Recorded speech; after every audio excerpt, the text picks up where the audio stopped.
Hi there. I'm gonna go ahead and give you guys a quick run through on how to do Maraudon on Warlock. Got my alt in a group with me. Most people don't have two accounts, so I'm gonna wait the 3 minutes to reset for myself, just as an example. And over here, I'm gonna show you where you would have a ring buyer sit.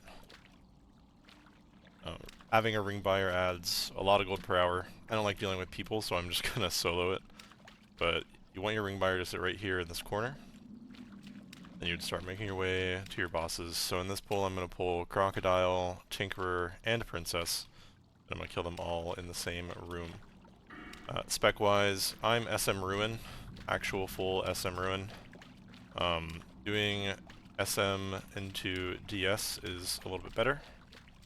Profession-wise, I'm mining, so in this example run, I'm going to go ahead and whack some rocks. I like to only grab the free rocks. I don't like to go out of my way super long. Depending on the crocodile pathing, the way I reset usually is a little weird, so croc pathing isn't always ideal.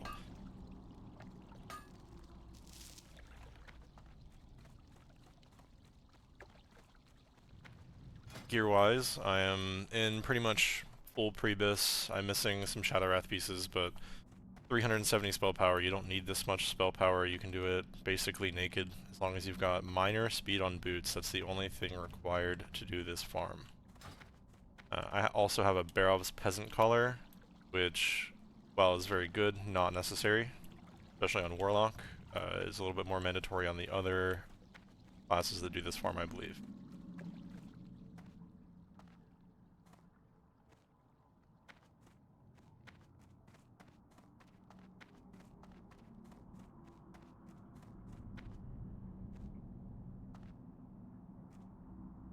As SM Ruin, I like to come up through here to get through the Crocodile and to Tinkerer.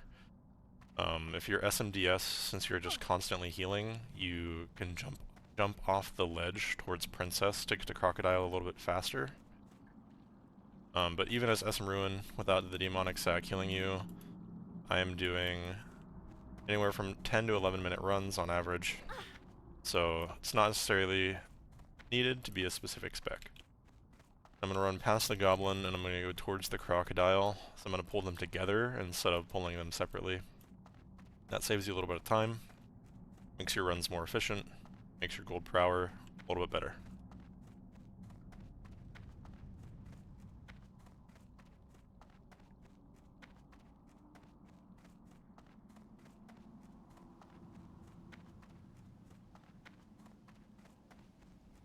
So here's the crocodile.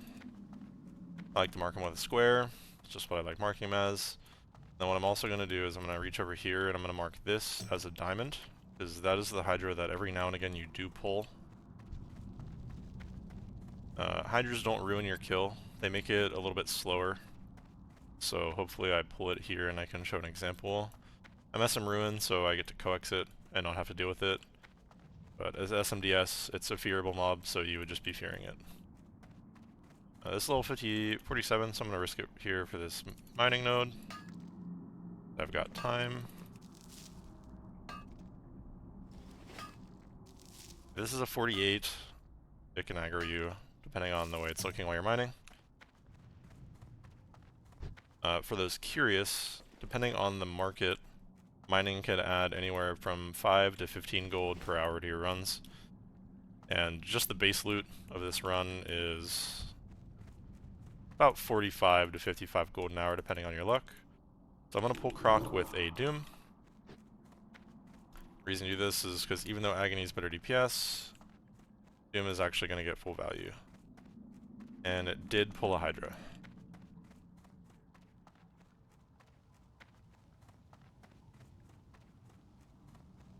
which is fine.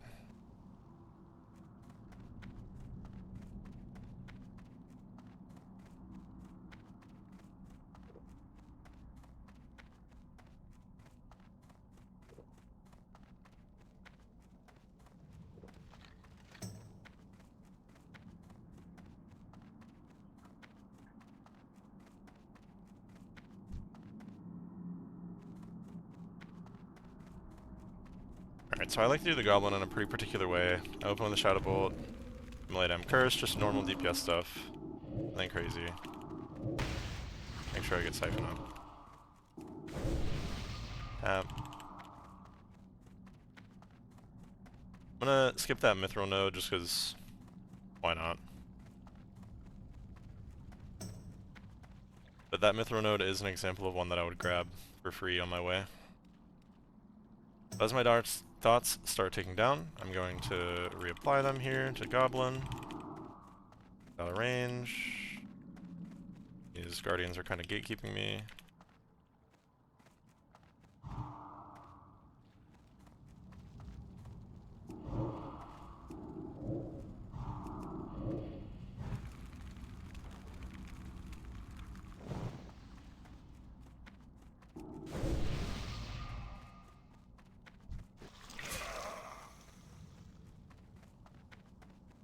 Run them up here. I'm gonna bandage here just because I like to. You don't really have to. Depending on what the Goblin does. So right here is something I like to do that's pretty unique actually, is I like to drop from the Goblin. That way Rock Grip's gonna be right here. What that's gonna do is it's gonna allow me to re-doom right here. Just get dots up in general. Here comes the Hydra also. Tinkerer, reapply dots, just move past him. Tinkerer trolls himself all the time with the Goblin Gun, so it's really easy to kite him. Start outing up Hydra here too.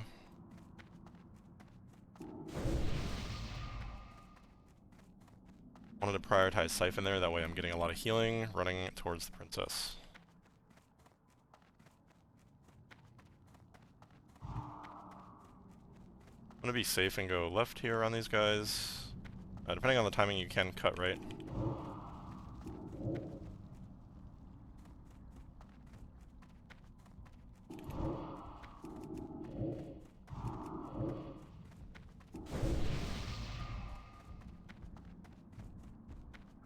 Actually, I'm going to coax Hydra just for safety here. You don't have to,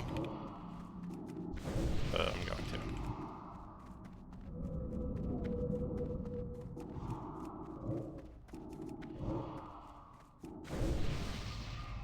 I'm going to reapply dots. I'm just going to move.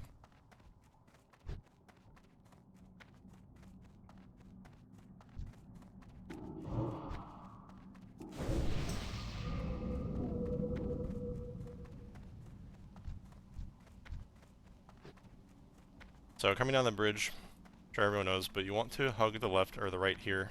Sorry. And you don't actually need to do any sort of jumping. You can just go ahead and walk a straight line right into the water. Coax the Hydra again, because it makes it easier for me. So for those who don't know, when you kill Princess with the spot that I told you to put the Ringvire in, you need to kill Princess on the northern side of the room, so in this water. Go ahead and free this Hydra. That done. Lots on the croc.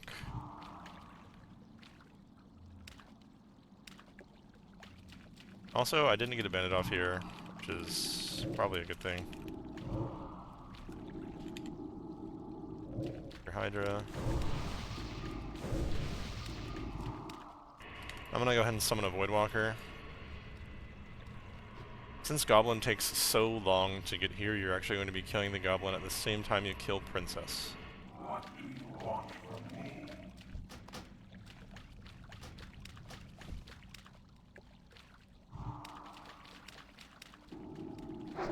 Kill this Hydra. Alright, now I'm gonna go ahead and tap, bandage up.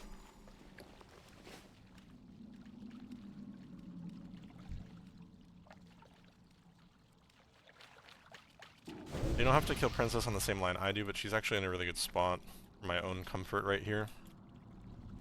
I like to get right here, load up my Shadow Bolt, send in Pet, lay down. Just do the same thing you've been doing.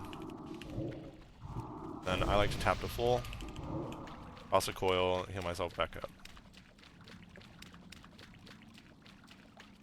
So when you're running in a straight line, Princess won't catch you.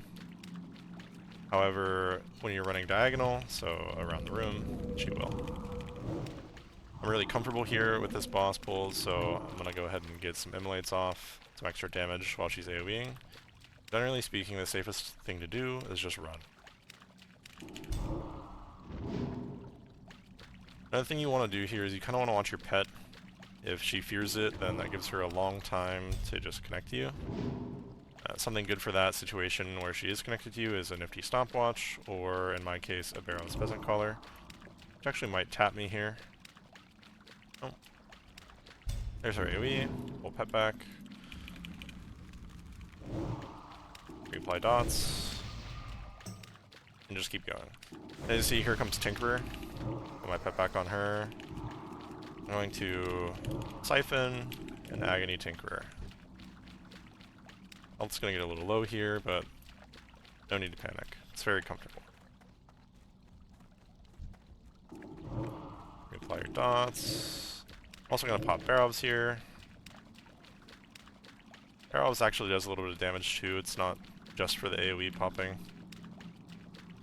And once she's at 20%, she is dead to rights. Go ahead and start Shadow Bolting her if you want. I've done this farm a million times, so I'm going to. And you can get a shard off her too. And I got a ring with no Byron. That's okay though. Don't mind.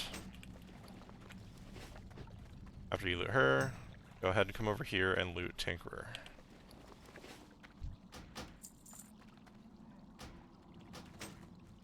So, in order to reset, I'm going to go ahead and log out and show a normal example as if you had one account. You have two accounts, you can log out, give your alt lead, and just immediately reset. However, logging onto an alternate character takes about 3 minutes to give it lead, and then you can reset. And what that'll do is it'll send you and your ring buyer to the graveyard, and I'll show that here. Alright, now we're back. It's been 3 minutes, so my alt has lead. Go ahead and right click, reset all instances. Log out. Back to the main. You're going to have the typical Maraudon loading screen, and then it's going to load you right into the graveyard, like so. And from here, you just go ahead and mount up, or if you sold a ring, go ahead and trade the ring buyer. Take your gold, however much you're charging them. Usually it's going to be around 40 gold on the NA PvP server right now, 40 to 50, and run back to the instance. And that's it. That's how you farm Maraudon. We can go ahead and check. That instance took me 11 minutes 56 seconds with a Hydra as SM Ruin. The run back is a couple minutes, so you're not going to be getting locked, which is something I really like. I don't like getting locked from the instances. And like I said, your base cut or your base pay is going to be about 45 to 55 gold an hour just off these blues alone. And once you add mining, that adds anywhere from 15 to 50 or 5 to 15 gold, sorry, depending on your economy. And adding in rings can be, if you get average luck, it can be an extra 40 gold an hour, on average about 1 ring an hour. And that makes this farm, collectively with professions and ring selling, close to 100 gold, which is insane. So, if you have any questions, feel free to ask me either in the Warlock Discord,